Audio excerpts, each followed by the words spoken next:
गुरुओं के गुरुशिव के चरणों में मेरा प्रणाम है। साहब दीदी के चरणों में मेरा प्रणाम है। उपस्थित गुरु भाई गुरु बहना, धर्म प्रेमी अध्यात्म प्रेमी, आप सबों को भी मेरा प्रणाम।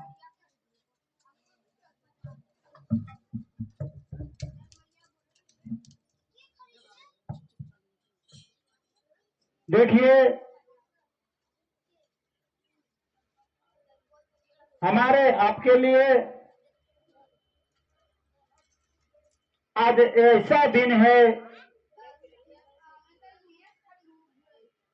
जिस रास्ते पर आज हम लोग चल रहे हैं, दिशा निर्देश देने वाले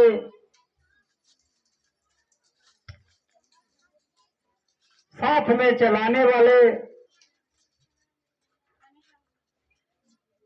आज उन्हीं के नाम पर हम लोग उनकी सभा सुमन देने यहां आए हैं। हे भाई बहन, शिव गुरु परिचर्चा इस जगत में साहब हरेंद्रानंद जी के द्वारा चलाया गया। उन्होंने ही इस जगत में लोगों को गुरु स्वरूप से जोड़ने का काम किए। उन्होंने ही बतलाने का काम किए जो आज तक कोई नहीं किया था। लोग जानते थे महादेव जगत गुरु हैं, गुरुओं के गुरु हैं, सबसे बड़ा गुरु है, इनको सब कोई अपना गुरु बना सकता है, लेकिन ये बात कोई बताया नहीं। किताबों में छपा था, पुराणों में छपा था, ग्रंथों में लिखा गया था, लेकिन हम लोगों को सुनाने समझाने वाला कोई नहीं था कि आप भी बना सकते हैं महादेव को गुरु। ये कोई कहने वाला नहीं था। ये बात हम लोगों के बीच साहब हरेंद्रानंद जी ने दिए। उन्होंने ही हम लोगों को सुनाया समझाया कि महादेव जगत गुरु हैं, इनको सब कोई अपना गुरु बना सकते हैं। इसमें न जाति का भेद है, न धर्म का भेद है, न खान पीन का भेद है, किसी तरह का कोई बंधन नहीं है। इनको कोई भी जाति वाला आदमी, कोई भी धर्म मानने वाला आदमी, कुछ भी खाने वाला आदमी, कुछ काम करने वाला भी आदमी महादेव को गुरु बना सकता है। साहब कहे महादेव हमारे गुरु हैं, आप लोगों को भी हो सकते हैं, बनाने की कोशिश करिए, मानने की कोशिश करिए, वो महादेव आपके भी गुरु हो सकते हैं। इतना सुंदर जगह आज तक कोई नहीं हम लोग को दिया जो साहब हरेंद्रानंद जी ने दिए। और इस बात को फैलाने में दीदी नीलमा आनंद जी साहब का कदम से कदम मिलाकर साथ दिए, जिसका परिणाम जगत के कोना कोना में यह बात फैल गया है। संसार में हर जगह महादेव को गुरु बनाने की प्रक्रिया चल रही है। महादेव को गुरु बना करके लोग परिणाम पा रहा है। ये रास्ता ऐसे गुरुओं को प्रदान करने वाले हमारे साहब हरेंद्रानंद जी, मां नीलमा आनंद जी, आज उन्हीं का पुण्यतिथि के शुभ अवसर पर आज हम लोग उनका श्रद्धा सुमन अर्पित करने के लिए आए हैं। अच्छा बताइए, श्रद्धा सुमन की क्या कहलाता है? श्रद्धा मतलब क्या होता है? कहने एक यही श्रद्धा है, एक कमा कर दें, एक यही श्रद्धा है, एक ही कमा कर दें, ये खुश हो जीते। तो श्रद्धा हुआ इनकी इच्छा।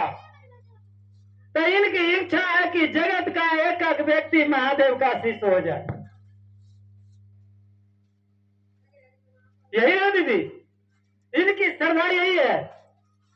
और इसी की बात को हम लोग इनके ऊपर फूल चढ़ाते हैं। सुमन मतलब होता है फूल, और वो सुमन मतलब होता है सु और मन, मैंने सुंदर मन। सु से सुंदर, मन से मन, सुंदर मन अर्पित करने के लिए इनके पास आए हैं। कौन सुंदर मन? जो ये कहे हैं उसको हम माने हैं, वही सुंदर मन है। जो ये कहे हैं कि लोगों को समझाना है, महादेव से लोगों को जोड़ना है, यही उनकी श्रद्धा है, यही सुंदर मेरा मन है, तब मैं जुड़ा उनसे। तो इसी को अर्पित करने के लिए इनके पास आए हैं कि आप जो कहे हैं वो हम स्वीकार करते हैं। यही उनको सुनाने के लिए और विश्वास दिलाने के लिए आए हैं कि हे माँ, आपने जो कह करके हम लोग को शब्द को दिए हैं उसको हम याद रखे हुए हैं और उसको हम पूरा करेंगे। यह संकल्प लेने यहाँ आ रहे हैं, उनको श्रद्धा सुमन देने आए हैं, यह बात सही है। लेकिन यह संकल्पित बात को याद करिए कि वो हम लोग को क्या कहे करने के लिए और उनको खुश रखने के लिए हमको सुंदर मन को देना होगा। क्या देना होगा? कि जो कहे हैं करना होगा। यही है, संकल्प लेने का दिन है।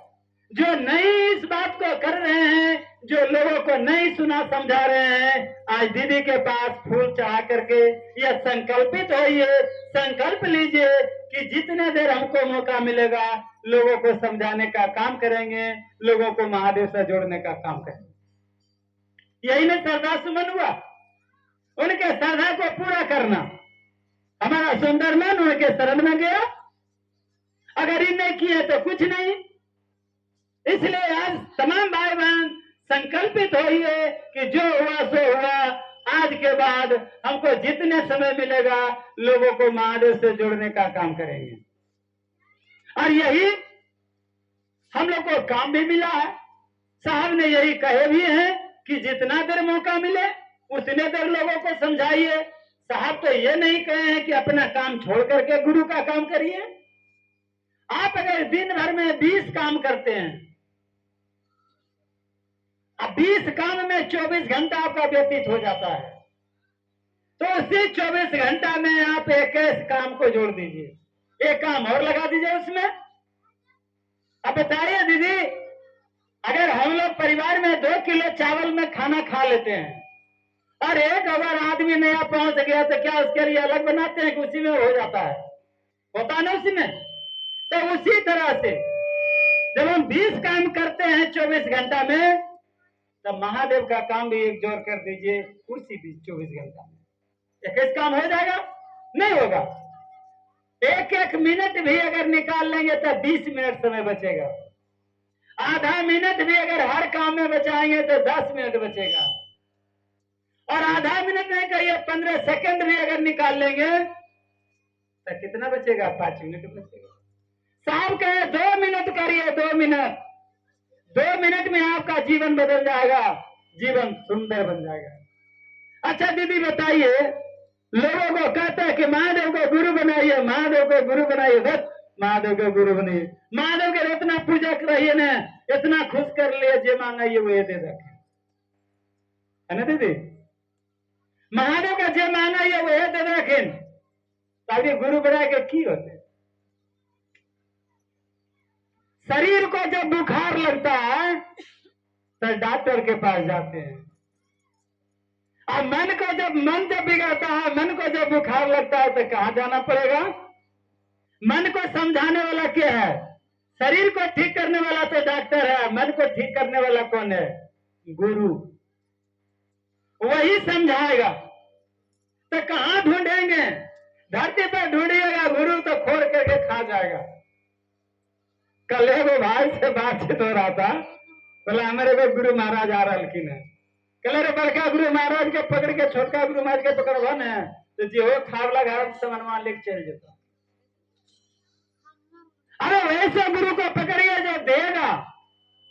गुरु देते हैं, गुरु लेते नहीं है, गुरु दाता है ना दीदी?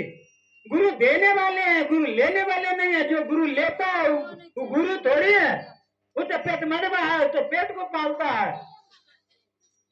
गुरु देते हैं,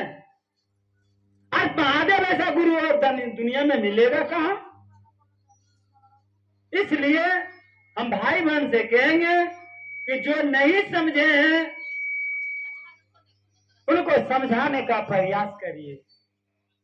लोग चर्चा के साहब कहे हैं, दुख नहीं मानिएगा, साहब कहे हैं। लोग चर्चा को ही महादेव समझ लिया है। लोग चर्चे करता है, चर्चे को महादेव समझ लिया है। महादेव को कहा है महादेव, इसका कोई ठिकाना नहीं। चर्चा करना है, ढोलक बजाना है, झाल बजाना है, भजन गाना है, खिस्सा कहना है, घर चल जाना है। हमें चर्चा में आइयो लिए चर्चवा से घर में लथम लती हो रहा है। कौन चर्चा में लेता हूँ, कौन गुरु पास गए ये समझल को घावा चले तो लठिए चले यहाँ। गलत नहीं बोलते हैं। साहब कहे हैं कि हम जो कहे करने के लिए वो न करो रे। चर्चा क्या करता है? चर्चा तो है एक साधन। दीदी गांव टोला में कुछ बेचने आता है ना तो कोई डमरू बजाता है, कोई बांसुरी बजाता है, कोई घंटी बजाता है, कुछ हो बजाता है। काल तब उतर हुआ दौड़ के आएगा तो उसके पास हम बेचेंगे, है ना दीदी। हम लोग के अभी आप लोग में आता होगा ना, तक हम लोग देहात में है तो जाता है। स्क्रीन वाला बेचेगा, डमरू बजाएगा, तो पापड़ी वाला जाएगा, वो भी कुछ बजाएगा। मैंने कुछ बजाएगा न तब उतर वो घर से दौड़ के निकलेगा। और जब देखेगा बेच रहा है तो घर से तंग करके आएगा, खरीदेगा। तो जब उतर वो ढेर जोर हो जाता है तो डमरुआ धर देता है और क्या करता है, अपन आइसक्रीम चाहे जो बेच रहा है उसको बेचने लगता। तो वो कान बजाते रहे तो बेचने का लगता है। तो डमरू उसका है साधन, बुतरू बुलाने का। उसी तरह से चर्चा है हम लोगों को एक जगह बैठाने का। चर्चा के माध्यम से लोगों को एक जगह एकत्रित किया जाता है और एकत्रित करके महादेव के बारे में लोगों को समझाया जाता है। लेकिन वो नहीं है, समझाना नहीं है, चर्चा करना है। लोग समझल के कि नहीं समझल के ओकरा से मतलब नहीं। साहब कहे लोगों को समझाओ, लोगों को बोलो नहीं कहे, लोगों को बोल देना नहीं कहे, लोगों को समझाओ। यानी वो नहीं समझता उसको अपना दिमाग से समझाने का प्रयास करो। तो हम लोग बजवा नियर बोलते हैं, जैसे बजवा जा रहा है, कोई सुनता है कोई नहीं सुनता, उसको मतलब नहीं। बाजा बज रहा है, कोई सुने चाहे नहीं सुने, लेकिन हमारा आपका मकसद होना चाहिए हमारे आपके वाणी से, हमारे आपके कर्म से अगर कोई महादेव में नहीं जुड़े हमारा आपका जीवन बेकार है। हमारा आपका जीवन जो सुंदर शरीर बनाए हैं महादेव किसी काम का नहीं। अरे जितना काम करना है अपना काम करवे करते हैं। एगो काम महादेव दिए हैं तनी उसका भी काम कर दीजिए और उसी में हमारा आपका जीवन, पूरे जीवन का भार हमारे गुरु अपने माथे पर लेते। धरती पर के गुरु को बनाइएगा तो जिस दिन से बनाइएगा उसी दिन से गुरु महाराज के दक्षिणा दो, गुरु महाराज के धोतिया दो, गुरु महाराज के सिद्धवा दो, गुरु महाराज के भड़वा दे दो, तब जेतिन गुरु महाराज। अब वो जब दक्षिणा दिया लगभग कहता इतने जजमान, अरे तोरा ऐसा आदमी तनी बेसी दिए जाए, कितना दबा तक तुम तोरा ऐसा जजमान के तनी बेसी दिए जाए, कहा जितना जजमान हमरा बेसी दे दिया। तो जिस दिन से गुरु बनाइएगा उसी दिन से गुरु आपसे नोचना शुरू कर देगा। लेकिन महादेव कहते साहब कहे हैं कि महादेव को जिस दिन से गुरु बनाइएगा उसी दिन से आपका जीवन का भार वो अपने माथे पर लेकर के आपका वहन करने का काम करने लगेगा। क्या होगा आपके जीवन में, उसका भार उनके ऊपर चला जाएगा। कहिएगा कैसे? हम लोग पहले रात में चर्चा करने के लिए जाते थे मोटरसाइकिल से। घर में बोलता था रतिया बरतिया हम जाए छीन ले तो मार दे तो काट दे तो ऐसे करते जे करते से गुरु करते। हम गुरु के काम में जा रहे हैं, गुरु मारवा देगा कि कटवा देगा गुरु जाने। हम गुरु का काम करने जा रहे हैं ना। देखिए भार दे दिए न उनके ऊपर, शरीर वो में ना यकीन फोटो में जनावा के नाम और उनका पर भार दे लिया अपन जीवन के, गड़ियों के, पैसों के, सब कुछ के, और कुछो नहीं होवे। भाग लेकिन कि नहीं लेकिन। एक दिन आ रहे थे दीदी, घुगुलडी नदी है ना, गुगुलडी का नदी का उस पार लूट हो रहा था, 3 मोटरसाइकिल छीन लिया। और हम जब घर आए, जैसे घर दरवाजा पास लगाए, 2 साथी आया, किधर से आ रहा है रे? हम कहले गुगुलडी तरफ से। अरे कोई मिलबो किया? कहले नहीं। क्या हुआ? बोलने जाना है बोलने। अरे 3 मोटरसाइकिल छीन लेके। कहली कखनी? बोले इतना बज गया इतना मिनट में। अब 10 मिनट बाद हम पार हुए थे। 10 मिनट बाद जब जो टाइम में छीना, वो छीन के निकला और हम लोग पार हुए। अब बताइए, तनी देर पहले अगर हम लोग भी आते तो हम लोग भी छीना जाते। तो महादेव तक कन्हवा अटका के रखा हम लोग को। अगर नहीं अटकाता तो बढ़िया हम लोग भी छिनाते कि नहीं छिनाते। जब 3 को छिनाया तो चौथा नंबर हमारा भी लग ही जाता। तो कहीं न कहीं लटका दिया हमको, तब न देर हुआ आने, तो हम भी वही जादू में चले जाते। तो बहन करते हैं कि नहीं? जीवन का भार लेते हैं, उनको मान के देखिए, उनका काम करके देखिए, हमारा आपका जीवन धन्य हो जाए। ज्यादा समय नहीं लेंगे। और गुरु भाई गुरु बहन है, इसी वाणी के साथ मैं अपने वाणी को विराम देते हुए अपने गुरुवर सहित तमाम गुरु भाई गुरुओं को मैं फिर से प्रणाम करता हूँ। मेरा प्रणाम स्वीकार। ज्यादा समय ले लिया।